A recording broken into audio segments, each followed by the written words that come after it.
I truly believe that our team at Shivi has comprised an effective prep course which will help you pass your CFA exam in your first attempt. This course is designed for Indian students and will be taught in English and Hindi both. This video is just a sample video and I would highly encourage you to visit our website www.shivi.org/CFA to access the entire course and gain access to the entire materials from video lectures, quizzes, formula sheets, mock exams and many more. Now let's dive into our first topic, which is financial reporting and analysis. In the CFA exam, it weights 15% of the entire CFA level 1 questions.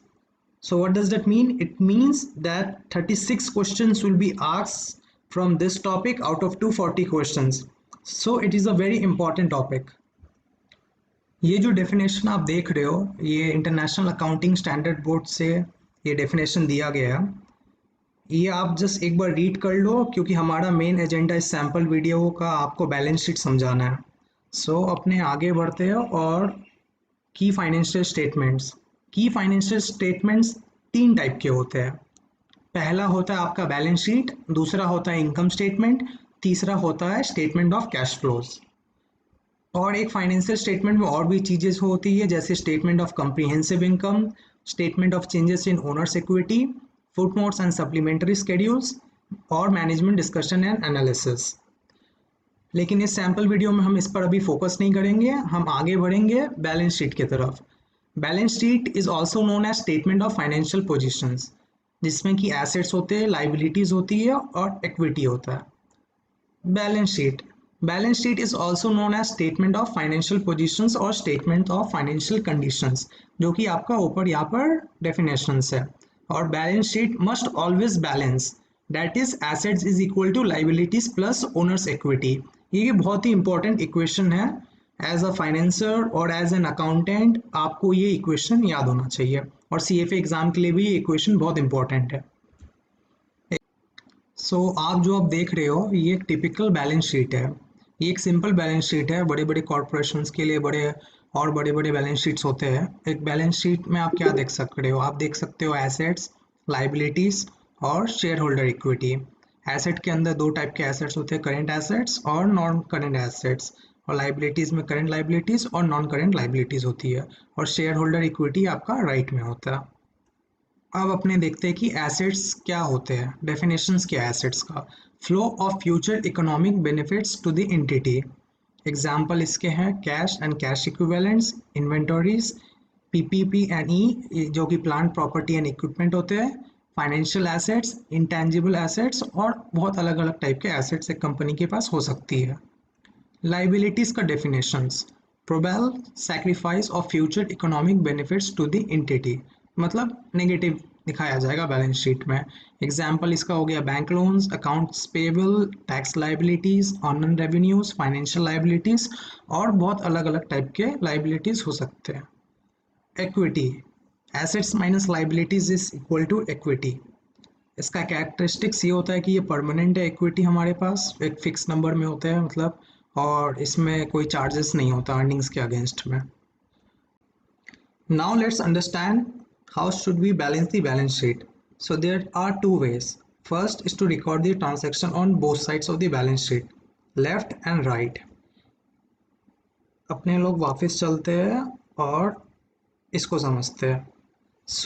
आप इधर जो देख रहे हो left side है, left side, this is the left side जिसमें कि assets है, and this is the right side जिसमें कि लाइबिलिटीज और आपका शेयर होल्डर्स इक्विटी है. दोनों है इसमें. आपका एसेट्स में करेंट एसेट्स है और नॉन करेंट एसेट्स है, लाइबिलिटीज में करेंट लाइबिलिटीज है और नॉन करेंट लाइबिलिटीज है. अब वापस अपने इस स्लाइड में आते हैं जिसमें यहाँ पर नेगेटिव एंट्री है $200 कैश, और राइट में हमने $200 नेगेटिव एंट्री कैश की वापस से ली है. मतलब एक सपोज कैश ट्रांजैक्शन हुआ है आपका $200 का, स्पेंड हुआ. आपका बैलेंस शीट को हमेशा बैलेंस होना पड़ता है. तो डबल एंट्री अकाउंटिंग मेथड जो हम बात कर रहे थे इसके पिछले स्लाइड में, तो $200 का नेगेटिव कैश ट्रांजैक्शन अगर यहाँ पर एंट्री करते हो आपको राइट साइड में भी करना पड़ेगा। हम इसके आगे एक एग्जांपल डिस्कस करेंगे जिसमें आपको समझ में आ जाएगा कि हम लोग ऐसा क्यों कर रहे हैं, डबल एंट्री अकाउंटिंग मेथड हम लोग यूज़ क्यों कर रहे हैं आपका बैलेंस करने के लिए। इसके पिछले स्लाइड में हमने देखा था कि हम लोग एक लेफ्ट और एक राइट में आपका एंट्री कर रहे थे, लेकिन इसमें record the transaction twice on the same side of the balance sheet as both positive and negative number. तो अगर हम लोग एसेट्स का एक नेगेटिव एसेट्स यहाँ पर $200 का डालते हैं और आपका एक तो पॉजिटिव एसेट हम लोग यूज करते हैं एंट्री में, तो ये टोटल आपका ये लेफ्ट साइड में भी जीरो हो गया और राइट साइड में भी जीरो हो गया। इसका मतलब बैलेंस शीट अभी भी बैलेंस है, लेफ्ट साइड में भी जीरो और आपका राइट साइड में भी जीरो। अब हम लोग देखते हैं कि example balancing the balance sheet का। इस एग्जाम्पल के एंड में आपको समझ में आ जाएगा कि एक बैलेंस शीट को बैलेंस कैसे किया जाता है। तो अपने क्वेश्चन अब पढ़ते हैं। Shivi engage in the following transaction. First issued shares of 400 in cash. Second took out a 5-year bank loan of 40। Third bought equipment worth for 100, bought inventory for 100, sold all the inventory for 150, paid salaries for 80, paid interest of 7।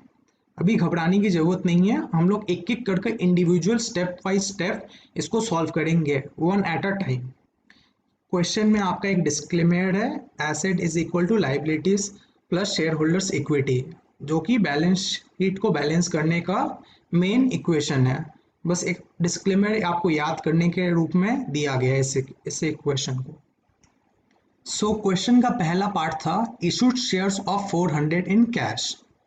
अगर हम लोग shares issue करते हैं तो 400 हमें cash में positive cash inflow हमारा यहाँ पर होगा। पॉजिटिव कैश इनफ्लो, इसको अच्छे से मैं लिख लेता हूँ, स्ट्राइक ऑफ हो गया। यहाँ पर पॉजिटिव कैश इनफ्लो कैश का हमारा हुआ है। और सिंस हमने कॉमन इक्विटी शेयर्स को इशू किया है तो हमारा 400 कॉमन शेयर्स इक्विटी भी इशूड हुए हैं। तो राइट साइड में आपका पॉजिटिव 400 कॉमन इक्विटी के साइड में हो जाएगा। अगर आप देखोगे तो 400 यहाँ पर और 400 यहाँ पर, आपका दोनों left side and right side अभी भी बैलेंस है। अब हम अपने सेकेंड स्टेप या सेकेंड क्वेश्चन की तरफ बढ़ते हैं। सेकेंड क्वेश्चन हमारा कहता है कि took out a 5-year bank loan of 40। तो अगर अपने बैंक लोन लेते हैं तो कैश में इंक्रीमेंट होगा 40 का, जो कि यहाँ पर हो रहा है आपका। यहाँ पर 40 का कैश इंक्रीमेंट हुआ तो टोटल लेफ्ट साइड 440 हो गया आपका।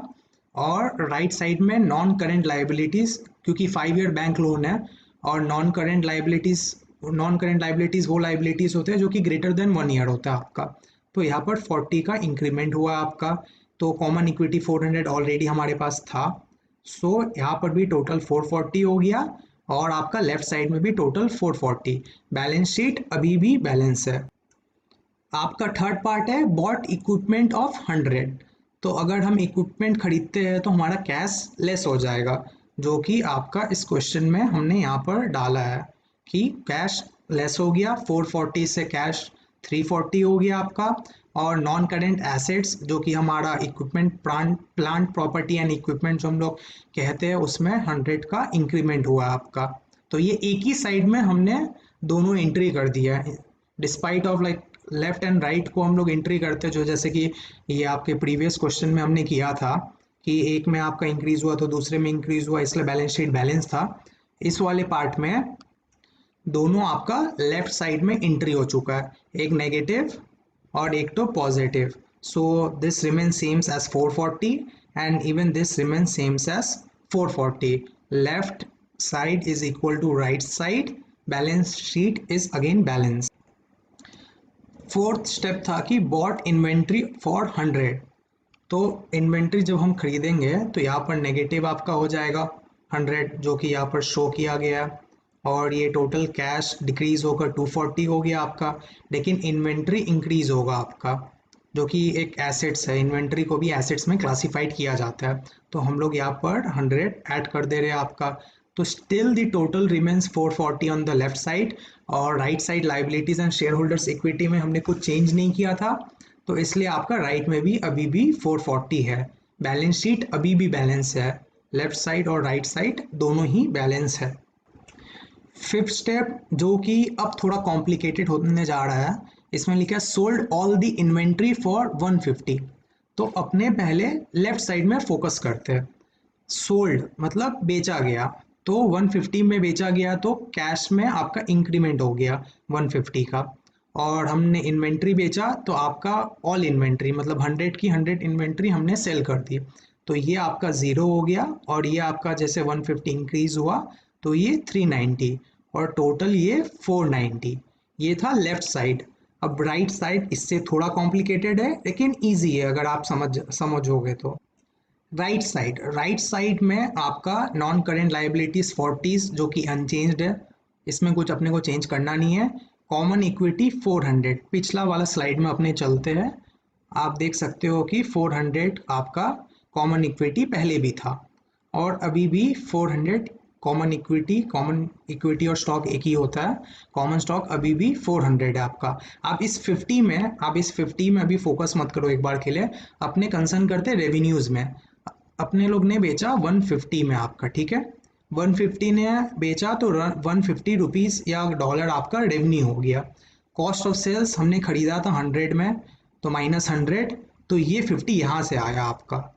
ये 50 आया आपका 150 -100 जो कि हुआ 50 हुआ। और इस 50 में हम लोग ने ये 400 में हम 50 ऐड कर देंगे और ये 40 ऐड कर देंगे। ये 40 ऐड कर देंगे, थोड़ा मैसी है लेकिन आप समझ सकते हो फिर भी। तो टोटल लायबिलिटी यहाँ पर भी 490 हो जाता है। 490 आपका राइट में भी हो जाता है और 490 आपका लेफ्ट में भी हो जाता है। तो बैलेंस शीट अभी भी बैलेंस है। अगर आपको दोबारा समझना है तो एक सेकेंड, ये क्वेश्चन को हम फिर से देखते हैं। Sold all the inventory for 150, 150 में हमने बेचा तो 150 का यहाँ पर आपका कैश में इंक्रीमेंट हो गया और इन्वेंट्रीज यहाँ पर ज़ीरो हो गई और ये टोटल आपका 490 बन गया ऑन द लेफ्ट साइड। ये 490 आपका आ गया। 150 यहाँ पर ऐड हुआ कैश में, यहाँ पर 100 जो कि इन्वेंट्रीज ऑल द इन्वेंट्रीज थी वो डिक्रीज हुई और लेफ्ट में टोटल 490। और राइट में मैंने जैसे कहा था कि 50 को अभी इग्नोर करो, रेवेन्यूज 150 के आए, 100 में हमने खरीदा था और 50 रिटेन अर्निंग्स हुआ। तो 400 plus 50 plus 40 is equal to 490. Again left side is equal to right side and the balance sheet is balance. Sixth step which is paid salaries for 80. तो अगर हम सैलरीज पेड कर रहे हैं आपका तो 80 कैश में डिक्रीज हो जाएगा जो कि यहाँ पर मेंशन है आपका। तो कैश वैल्यू चेंज होकर हो गया 310, ठीक है। लेफ्ट साइड का टोटल वैल्यू हो गया 410, इक्विपमेंट ये सब अनचेंज्ड है इसलिए 410 यहाँ पर। लेफ्ट साइड अपने कंप्लीट। अब अपने आते हैं राइट साइड। ये सब तो पहले क्वेश्चन से हम लोग ने लाया था 100 और 80। आप बस लास्ट क्वेश्चन अगर अब यहाँ पर जाओ और ये याद करो कि रिटेन अर्निंग्स 50 का था आपका, ठीक है। 50 माइनस आपका ये 80 हो जाएगा। रिटेन अर्निंग में से अपने ये कॉस्ट हटा देंगे तो बचेगा आपका -30। तो अगर आप वो करोगे और टोटल फिर कैलकुलेट करोगे 400 प्लस 40 -30 तो बचेगा 410। That is left side is again equal to right side और बैलेंस शीट बैलेंस है आपका। अब हम चलते हैं आखिरी स्टेप में जो कि पेड इंटरेस्ट ऑफ 7 है। सो अपने फोकस करते हैं लेफ्ट साइड में। पेड इंटरेस्ट ऑफ 7, तो कैश फिर से डिडक्ट होगा 7 और वैल्यू चेंज होगा 303 प्लस आपका 100। लेफ्ट साइड में वैल्यू हो गया 403। इसमें सिंपल है, कुछ समझने का वैसा कुछ है नहीं।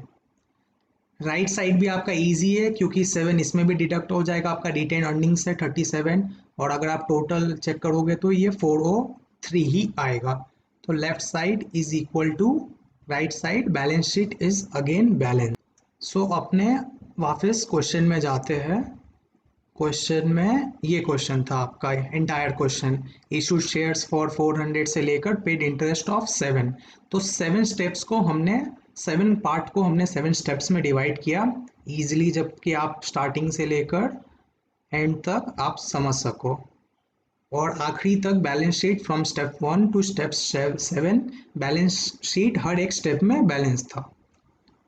So this entire question is completed. Till the end of the completion, our balance sheet was balanced.